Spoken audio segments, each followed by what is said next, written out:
இப்போ தான் ஒரு நியூஸ் பார்த்தேன். மனசுக்கு ரொம்ப சங்கடமாக இருந்துச்சு. ஒரு 25 வயசு தம்பி ஒருத்தர் கிரெடிட் கார்டு மூலமாக பேங்க்கில் கடன் வாங்கியிருக்காரு. அவரால் கட்ட முடியல. பேங்க்லேருந்து வந்து ரொம்ப டார்ச்சர் பண்ணியிருக்காங்க. மன உளைச்சலில் சூசைட் பண்ணிக்கிட்டார். அவர் சாகும்போது பல பேருக்கு அட்வைஸ் பண்ணியிருக்காரு. நான் தான் என்னோட போராத காலம் கிரெடிட் கார்டில் கடன் வாங்கினேன், கட்ட முடியல, வந்து அசிங்கப்படுத்தினாங்க, சூசைட் பண்ணிக்கிட்டேன். நீங்கள் யாரும் பேங்க்கில் கடன் கொடுக்காங்களேன்னு சொல்லி வாங்கிடாதீங்க அப்படின்னு அட்வைஸ் பண்ணிட்டு இறந்துருக்காரு. எதுக்குமே தற்கொலை தீர்வு ஆகாது. நம்ம சாதாரணமாக ஒரு 5000 10,000 வருமானம் பார்க்குறோன்னா அந்த பணத்துக்குள்ளே வாழணும்னு நினச்சா வாழ்ந்துடலாம். ஆனால் அடுத்தவனை மாதிரி வாழணும்னு நினைக்கும் போது தான் நம்ம கடன் வாங்குகிற அளவுக்கு சூழ்நிலை உருவாகுது.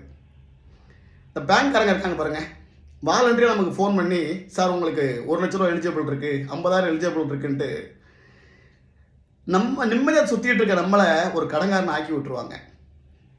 நம்மளால் கட்ட முடியாமல் போகும்போது அசிங்கப்படுத்துகிற மாதிரி வீட்டாண்ட வந்து 4 பேர் அடியாட்கள்லாம் அனுப்பிச்சி விட்டு மிரட்டி கேட்கக்கூடாத கேள்வியெல்லாம் கேட்டு அசிங்கப்படுத்தும் போது நமக்கு மன உளைச்சல் ஏற்பட்டு நம்ம சூசைட் பண்ணிக்கிறோம்.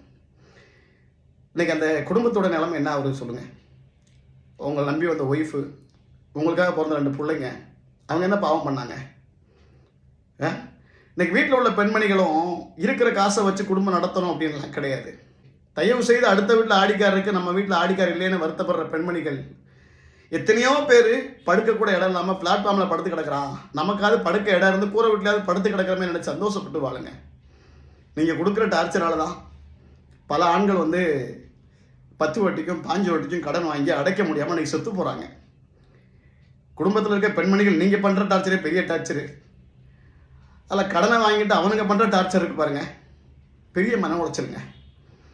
இவங்க பேங்க்காரங்க இருக்காங்க பாருங்கள், இந்த 5000 10,000 20,000 கடன் வாங்கினவன் தான் விரட்டி பிடிச்சி கழுத்து மேலே கத்தி வைப்பாங்க. ஆனால் அந்த 1000 கோடி 2000 கோடி 10,000 கோடின்னு கடன் வாங்கினவங்ககிட்ட பின்னாடியே சொத்துக்கு முன்னாடி கும்பிடு போட்டு போவாங்க. சார் எப்படியாவது கொடுத்துருங்க சார்.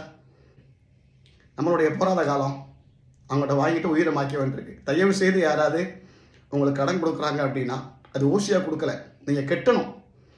கட்ட முடியாத சூழலை தானாக அமைஞ்சிரும். அதனால் தயவு செய்து கடன் வாங்காதீங்க. வாங்கி இந்த மாதிரி உயிரை பலி கொடுக்காதீங்க.